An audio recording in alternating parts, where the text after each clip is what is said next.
Whelan Presley Funeral Home and Crematory have been serving Quad City families and veterans since 1889. Whelan Presley Funeral Homes are located in Rock Island, Milan, and Reynolds, and are proud supporters of WQPT.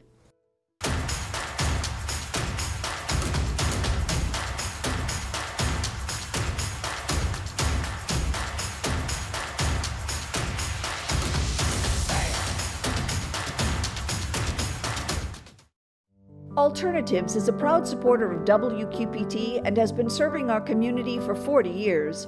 Alternatives provides professional guidance to maintain independence and quality of life for older adults and adults with disabilities.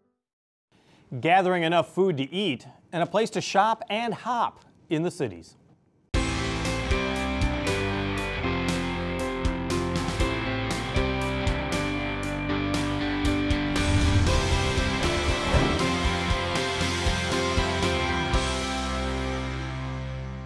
You don't have to look far to see the impact of inflation. Grocery store bills are up 13% from a year ago.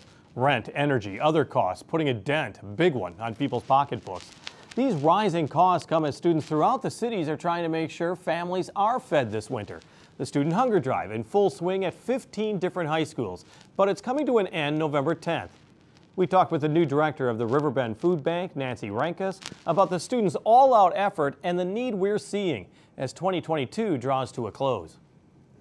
So Nancy, the Student Hunger Drive is in full swing right now. So how well is it going at this point?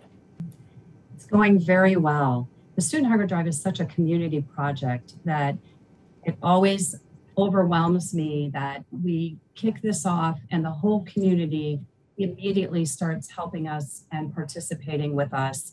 And there are activities happening throughout our community where the kids are engaged and raising money and funds. It's off to a great start. Now, it's off to a great start, but you have until November 10th, I believe, in order to contribute. I mean, it's a mad rush towards the end, isn't it? It really is, Jim. The students at the very beginning, there's so much energy. And then as we get closer to that deadline, it just really accelerates with additional activities being planned throughout the community. And so there's definitely a mad dash to that loading day on November 10th. Well, Nancy, I mean, you've been away for a while. I mean, you're up in my old stomping grounds of Eau Claire, Wisconsin. You've come back. I mean, you're so familiar with the Student Hunger Drive. I mean, there's nothing, I know people have duplicated it, but really in so many different ways, there's nothing really like it. I agree. I've never seen anything like it where, again, the entire community, starting with the ambassadors at the schools, superintendents of the schools, the principals, all the way down to the little kids who are bringing in food so they have the opportunity to hit their teacher in the face with a pie because they brought in enough food donations. To our corporate community, IH Mississippi Valley Credit Union, Hy-Vee, the John Deere Foundation, Bechtel Trust, coming in and helping us by financially supporting this event. To all of our neighbors, grandmas, grandpas, everybody getting engaged and contributing to this amazing event. I don't think there is anything like it anywhere else, Jim. Well, I think it's interesting how you put it together as kind of almost even a family event, but it really has become a huge autumn tradition throughout the Quad City area, particularly for the high schools, of course. It has. This is the 36th year for this event, and it continues to grow each year. And it's something that I think not only do we look forward to, because obviously we benefit from all of their hard work with the food donations that they gather for us and the funds they gather, but it is something the schools look forward to every year. This is the biggest food collection drive, of course, for the Riverbend Food Bank, is it not? I mean, put this into perspective for us as opposed to, let's say, the collection among the Postal Service in the spring. How critically important is this particular food drive? This food drive for us, especially in our current economic conditions, is more critical than ever. Last year, these kids provided over 700,000 meals for hungry people in our community.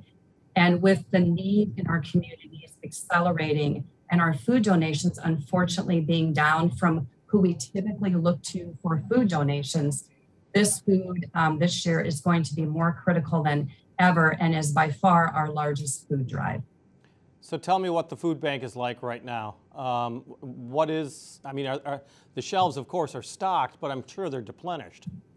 They are. We are sort of beginning to see our food donations stabilize a little bit, but earlier this year, it was very concerning, not just for our food bank, but food banks throughout the country.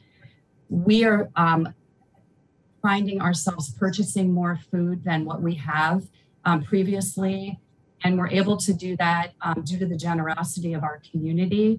But typically, we usually rely so much more on donations, and now we're actually having to purchase more food than what we're used to doing. And I would think that would surprise a number of people that you do actually go out and purchase food. It's not just all donated food. Explain to me that process and what exactly do you end up having to purchase because you just don't have it in your supplies? So food purchasing for food banks has always been a part of our business plan of what we do, but we're doing it, as I said, a lot more now. And what happens is we look for food that we know are staples for our guests to have in their home. And we will go out and buy that by the pallet, by the truckload.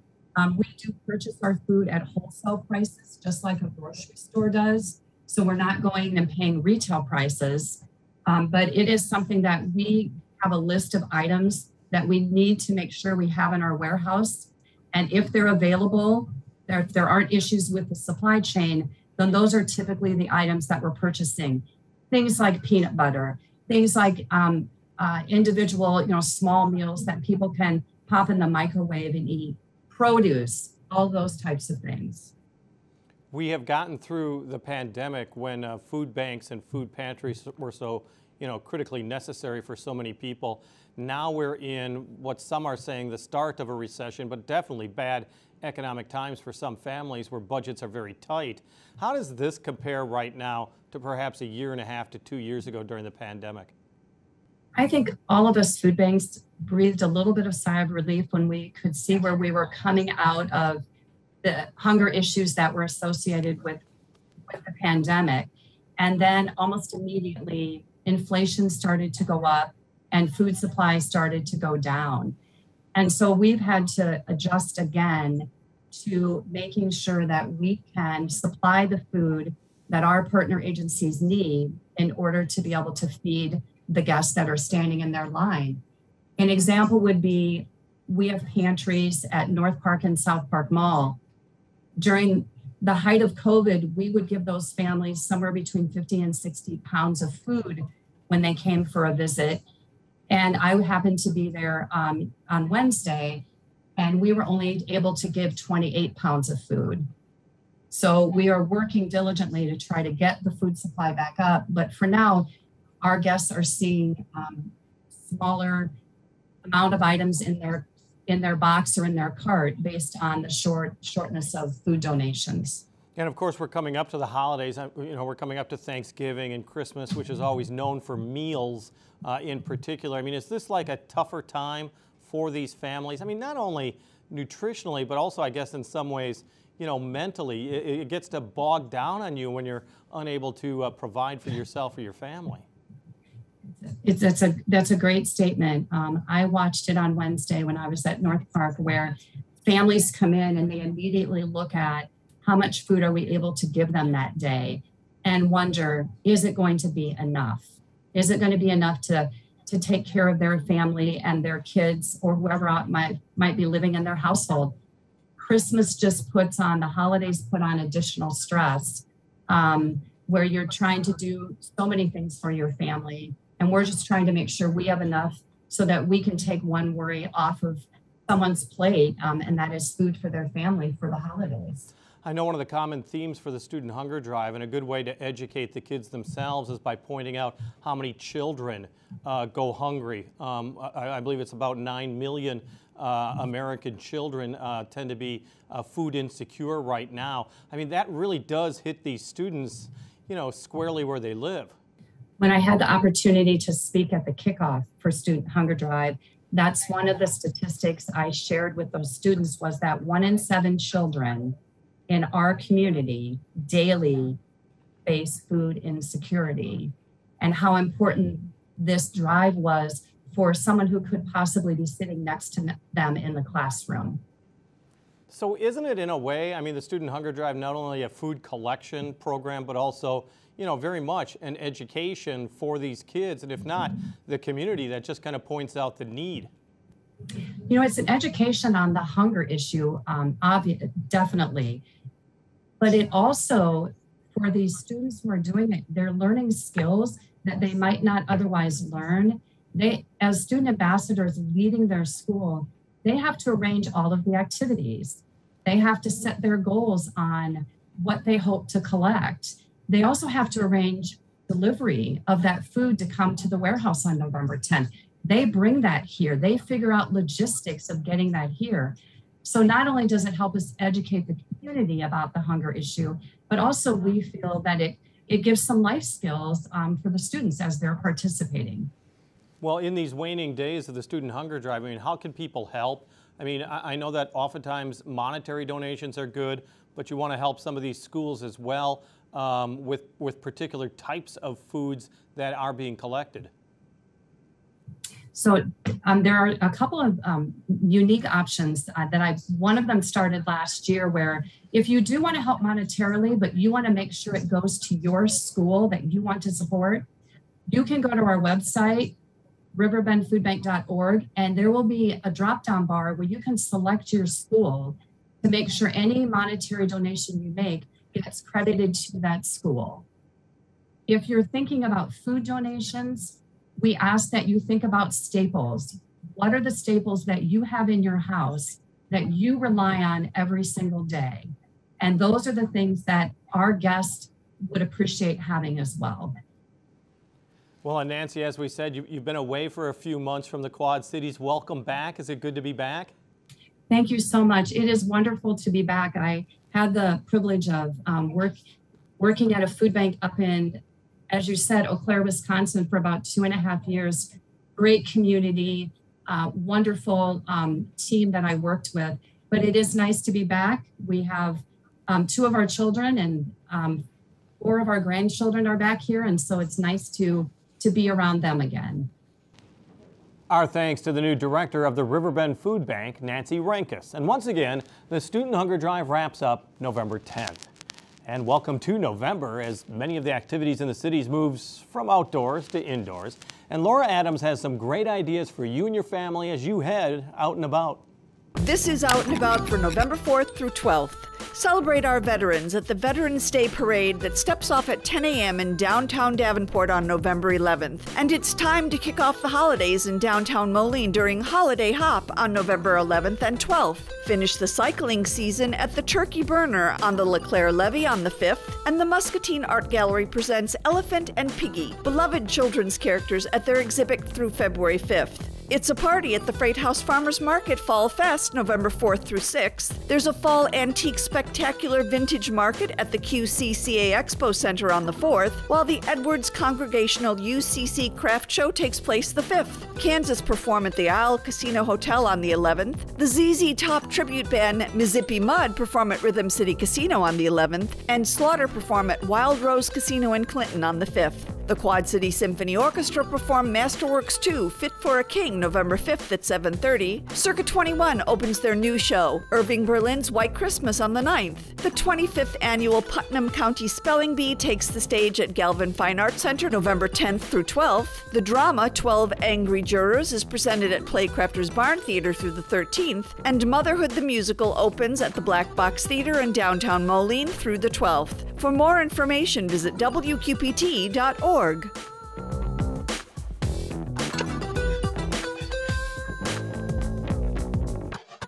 Thank you, Laura. Electric Larry has been part of the city's music scene for decades, a lover of blues and country music. We caught up with him at Moline's Black Box Theater, where he played one of his originals. Here's Electric Larry with I'm Still Here Hurting.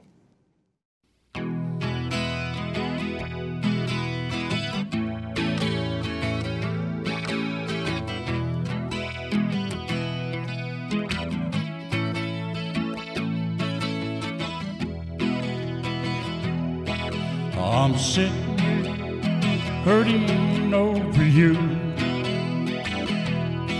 I'm sitting here hurting over you. I'm sitting here, don't know what to do. I'm sitting here looking at the wall. I'm sitting here looking at the wall. I'm sitting here wondering what went wrong. I'm sitting here wishing you were home. I'm sitting here wishing you were home. I'm sitting here wondering what went wrong. I'm sitting here crying over you. I'm sitting here crying over you. I'm sitting here, don't know what to do. But darling, I know I love you. But darling, I know I love you. But darling, can't go on without you.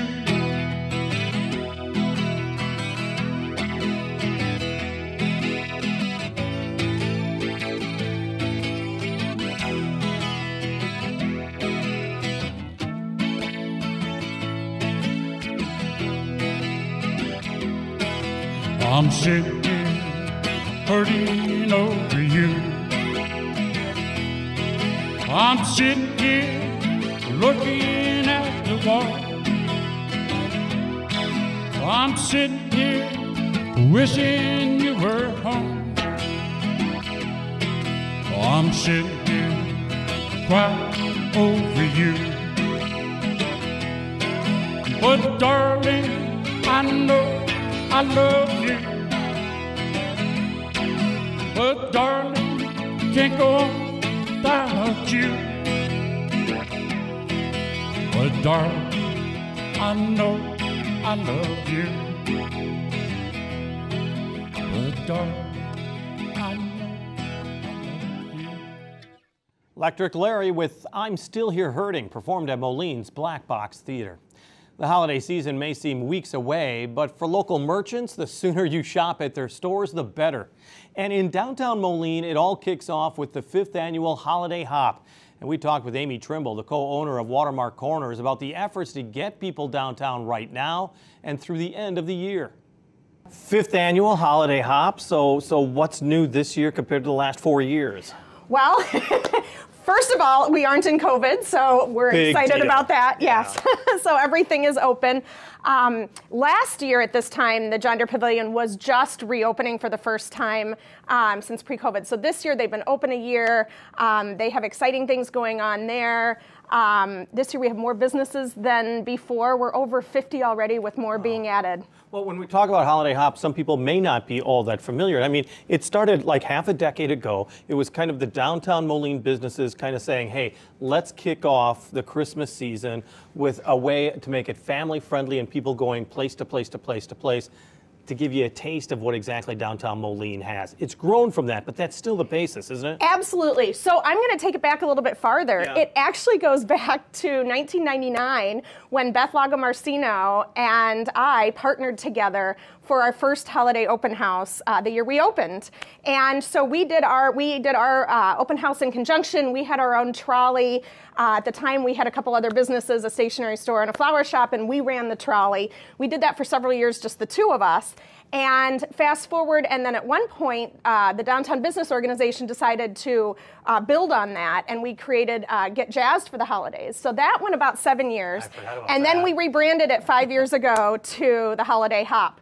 So the whole idea is that each business has an event in their business, an open house, something to celebrate their customers, invite people in, and then we all market it together, and people get to go business to business, from the bars and restaurants to like the Black Box Theater that has Santa and gives out books to the kids from WQPT, to the retail businesses, and it's family friendly, and you're supporting small businesses in Moline. And I wanted to underline those 2 points. First off, that it's family friendly, but also the businesses. So let's start with the family friendly. This is something that you really want to bring kids and your entire family Oh, to. absolutely. It's Christmas, right? Yeah, exactly. It's Christmas without kids. But from Santa, there are trolley rides. Well, there are trolleys that can get you to the places, but of course the kids are going to see it as a fun trolley ride. Now, new this year, we actually have 2 trolleys and then a third city bus that is handicapped accessible. So for the first time, we really can truly have everyone participating in the event. Well, and let's be honest, downtowns used to be, I mean, Sears was downtown, Yeah. Penny's was downtown, Montgomery Ward's was downtown. Now it's really local businesses that are downtown. And it's critically important, as you well know, is to get people to think local, shop local. Very important. You know, as the malls have changed and dwindled and dare I say you use the words died, our downtowns are more important to our communities than ever before. And to see the vitalization, especially coming out of COVID the last couple of years, with businesses expanding, new businesses coming down, it's really an exciting part to be part of a downtown, an exciting time. Well, and I want to talk about that as well, but let's talk about your institutional memory. As you were pointing out, 1999 is when you kind of started this off with Lago Marcinos. That downtown has changed so much. All of them have, but I mean, perhaps Moline is one of the biggest transformations since the mid to late 90s. Well, I'll give you, so my first apartment out of college in 1998, before we opened Watermark Corners, I lived in, I lived in the LeClaire Hotel. Okay. At that point, for a year and a half, I don't remember once walking to a bar or restaurant. There just weren't any other than Lagos, and then there was Finney's, which is now River House. Right. Those were the 2 downtown. Fast forward, I lived in the LeClaire Hotel again in 2011, 2012 for almost a year, and there were 24 bars and restaurants within walking distance. Right. So just in that 12-year period, 13-year period, it was amazing the development that has gone on. Spurred, you know, somewhat starting with the John Deere Pavilion and the Mark, which is now back to the Mark, and that development. And all of that has spread, and they're all local vibrancy. Restaurants. Yes. Yeah, there's that vibrancy, and there's also that local, you know, down-to-earth, family-run businesses that you get a feeling for as well. And now we're entering into almost a new era with the old bridge really gone from Moline. You know, it's still in the river, of course, and the new bridge there. The roads and streets are done. So is this almost the start of a new chapter? And does this holiday hop kind of underline the fact that this is a new beginning? Absolutely. You know, with the bridge on the Illinois side, the city is working with Renew Moline to completely redevelop that area that has become available because of the old bridge. And so the city is really using that as a starting point to do kind of a new revitalization, which you have to do every couple of years. With any organization or city, you have to keep things fresh. You have to keep adding new amenities. And it's been really exciting to see the city support events like the Holiday Hop and get involved, because it shows that they support our downtown and they support our small businesses, and they're willing to promote it and help us succeed. Well, let's talk about this holiday season right now. It's been very tough for merchants. You're talking about supply chain issues. You're talking about inflation. You're talking about, you know, families really looking for a bigger bang for the buck. As a local business owner, what are you forecasting, I guess, for this holiday season? As a retail store owner, Right. My first reaction is I'm choosing to run my business. I'm choosing not to realize that there is a recession. I'm choosing to run my business as if there weren't. Of course, we have to be careful. But I am not letting it scare me in the way I run my business. There have been supply chain issues, but then if you can't get one product or one type of item, you switch and find something else. We are being careful with what type of items we buy. We're being careful. We're looking at what people are interested in, what they're wanting to spend money on. And as a merchant, you have to be nimble. Absolutely, absolutely. Yeah. So I think, but you know, in the 23 years that we've been in business, this is our 24th Christmas. We've been through a lot of ups and downs. Right. 9/11 and that whole period, and there have been several. So I guess I'm looking at this as just one more fluctuation in the normal cycle of running a business, and you have to be flexible. And But that being said, it is more important than ever that people support local businesses. We are, the local businesses, we invest money back into the community at a far higher rate than any of the big box stores. And you are literally helping mom and pop businesses and families support their families. And we need to keep the small businesses to keep our downtowns alive and to have events like the Holiday Hop that are free events that you can bring your kids to and enjoy an evening out as a family. And one other thing that the Holiday Hop really does kind of underline is that you guys are a community. I mean, the downtown has come together. It is kind of speaking as much as it can with one voice, and is not only promoting yourself, but promoting your neighbors and other businesses. It's so our Downtown Business Association, our organization, Moline Center Main Street, we meet once a month, and we call it a merchants meeting. And it's solely for the merchants and small business owners and managers to get together and share news of what's happening in their business, to find out what's going on event-wise, what people are going to be coming in. Visit Quad Cities comes to our meeting. The Chamber comes to our meetings. We often have a representative from the Mark. And we share this information so that we can all work together, which is evidenced by the cruise ships that have brought, the Viking cruise ships and the American Cruise Line that have brought hundreds and hundreds of people in the first season alone.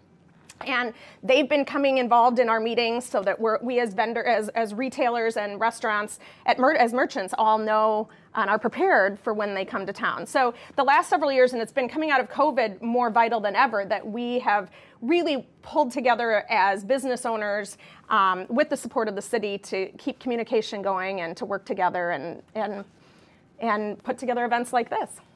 Thank you, Amy Trimble of Watermark Corners. The Holiday Hop runs Friday, November 11th through Saturday, November 12th in downtown Moline. On the air, on the radio, on the web, on your mobile device, and streaming on your computer. Thanks for taking some time to join us as we talk about the issues on the cities.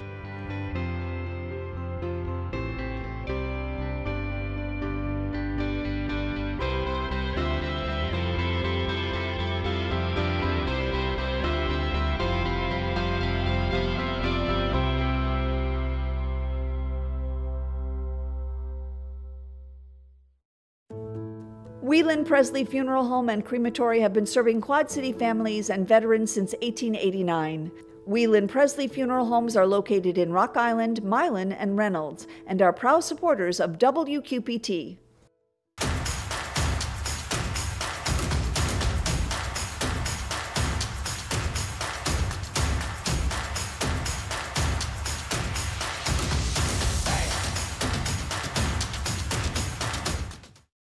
Alternatives is a proud supporter of WQPT and has been serving our community for 40 years. Alternatives provides professional guidance to maintain independence and quality of life for older adults and adults with disabilities.